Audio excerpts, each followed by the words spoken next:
Did you know that you can earn as much as $500,000 with a faceless Instagram account? Let's find out how. For your Instagram account to be monetized, you have to work towards making every single post on your account go viral. This is because the number of engagements you get on your account determines how much you can earn. But how exactly do you go viral?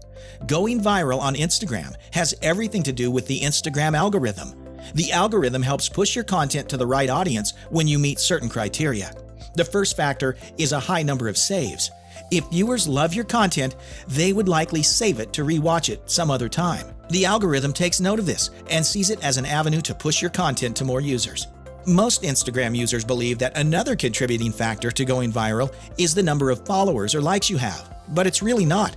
Instagram is very aware that people pay to have the number of followers or likes increased, so the algorithm doesn't pay any attention to that. Another important factor it considers is the number of times your post is shared. A post often gets a high number of shares if its content is captivating or interesting enough. You want your friends to laugh as hard as you did, so you hit the share button. When your post gets a decent level of shares, the algorithm checks to determine if the post deserves to go viral. The last factor is how long a user spends looking at your post. It takes a second for a viewer to swipe away from a post if the content doesn't interest them. If your content is not getting viewed for the right amount of time, the algorithm determines that it's not worth pushing to users. This suggests that the quickest and most effective way to go viral is by creating very captivating and interesting content. In fact, it sometimes borders on your understanding of the Instagram community. Let's check out some fascinating ways you can create viral content. The first step is choosing a niche for your Instagram account. You can't post cute videos of your pets on your account the first month, and the next you're sharing tips on how to lose weight. These two ideas fall in two entirely different niches, and this could cause your initial viewers to lose interest and no longer engage with your posts. So it's very important to pick a niche and stick to your guns, even if it doesn't seem promising at first.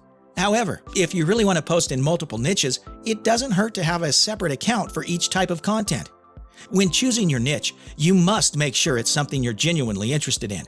If you aren't, it would be difficult to keep up with daily posts. The next step is to download the application you'll need in creating your content. You'll need a design app to create posts and a video editor app for Reels. You've probably heard about Canva. This app has so many templates that makes your design extremely easy. While the app is free, you can pay for the premium plan, which offers you more templates, design options, and even export formats. With $15, you can also pay for the Adobe Creative Cloud Premium plan, which gives you free access to Adobe Premiere Pro, Photoshop, and Illustrator. When it comes to video editing, you can use apps like CapCut or InShot, both of which are free and extremely easy to use. When creating your content, remember that you have just a few seconds to gain the viewer's attention. So, if you're posting several slides, you've got to make sure that the very first one gets the viewers hooked. For example, if you're posting about the best tourist spots in a country, make sure that the very first picture is perhaps the best tourist spot in that country. Do not save the best for last, as your followers might not stick around that long. Another important factor is intentionality. Be intentional about the message you want your post to pass across. Be intentional about your call to action, and also be intentional about your designs. Be consistent with your colors, fonts, and type of images used. For instance, if you share tips for healthy living on your page, always make sure that the designs contain images that are related to healthy living, such as the stock image of a fit individual, or even a healthy older couple. Remember that your designs must be a reflection of your message, and must also be captivating enough that users want to like, share, and save. Reels are the next big thing on Instagram, and for your viewers to pay your Reels an iota of attention, it must be a perfect blend of moving pictures and sound. When creating Reels, you might also decide to create a voiceover which explains the events in screen. A video editor would make your work easier when creating a Reel. However, if you can't find one, you can easily figure it out yourself. This is largely because apps like CapCut have got a ton of templates you can choose from, most of which are templates for other viral videos. And when it comes to voiceover, you could easily use an AI voice generator tool like 11 Labs, and you'd be good to do it too. If you do decide against a voiceover and you want your viewers to read the words on the screen, you would need to use background music that doesn't distract the viewers from the real deal. After doing all of this, your picture slide or reel is ready for the Instagram world. But before making that post, you have to make sure you haven't just created a post similar to someone else's or used an image protected by copyright. You can use the Google reverse image search, Bing visual search, or TinEye to know if an image has been copyrighted. All you need to do is upload the image on the search tab and wait for the result. Why is this important? Instagram has a strong reputation for removing reels, sounds, or even entire posts that violate their copyright rules. You really don't want to spend several hours working on a reel, only to have it removed a few hours later. When you're sure none of the images or clips are subject to copyright, do a double check to see if there are any errors or changes you'd like to make. Right after that, you can hit that share button and wait for the magic to happen. But there's one other thing that bothers most content creators, and it's about the frequency of their posts. Should I post every day at a certain time? Or is it okay to post every 2 days? For me, I think it's best to strike a balance. Don't post too much and don't post too little. You can decide to post every 2 days or daily, but make sure your viewers are not deprived of your content. When you post 5 or 6 times a day, that can get pretty overwhelming for both you and the viewers.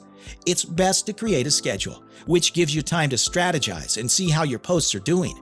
Next up, let's talk about how you can monetize your Instagram account. The truth is that you can have 1 million views, 500,000 shares, and still not earn a single cent, and that would be because the page hasn't been monetized yet. To monetize, there are several options to choose from. You could either help a company run ads, sell digital or physical products, or sell the Instagram account itself. Here's how it works. On social media, one of the most common ways to earn money is by running ads. If you're not familiar with how this works, you'd think that all you have to do is gain the right number of followers or get the right number of viewers, and companies would come to you for ads. But while that sounds really good, it really doesn't work that way.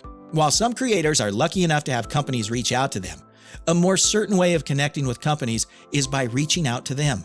Send them a message on their social media account or reach out to them on LinkedIn. Let them know what you have to offer in terms of views and engagements, and answer all their questions honestly. If these companies believe you'd be a good fit, you could immediately come on board as a part of their team. The second method involves selling digital products. This is way easier than selling physical products because you don't have to worry about mailing the product to your customers. For instance, if your page is focused on ways to eat healthy, you could sell images containing diet plans that could be used as a phone wallpaper. You can create the images using Canva or Midjourney, and you'll save them in a Google Drive where the customers can download it. In one of my previous videos, I go in depth on how you can sell digital products from the comfort of your home. You can also make a ton of money selling physical products. If you're not interested in actually selling a product, you could be an affiliate marketer.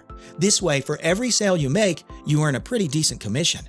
However, for you to make more sales, the product has to be somehow related to your content. It would also make it easier for you to market the product when you know it's something your followers already use or would be open to using. Finally, you can also make a good amount of money by selling the account. That sounds a little strange, right? Well, the truth is, there are a lot of people looking to buy accounts that have gotten a certain number of followers.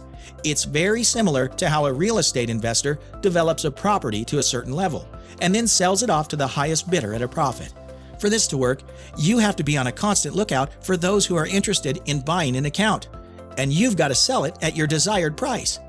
There are other ways to monetize your account, but you'll have to watch my other videos to find out. If you've got any questions, hit me up via the comment section and I'd be happy to help. Subscribe for more videos just like this.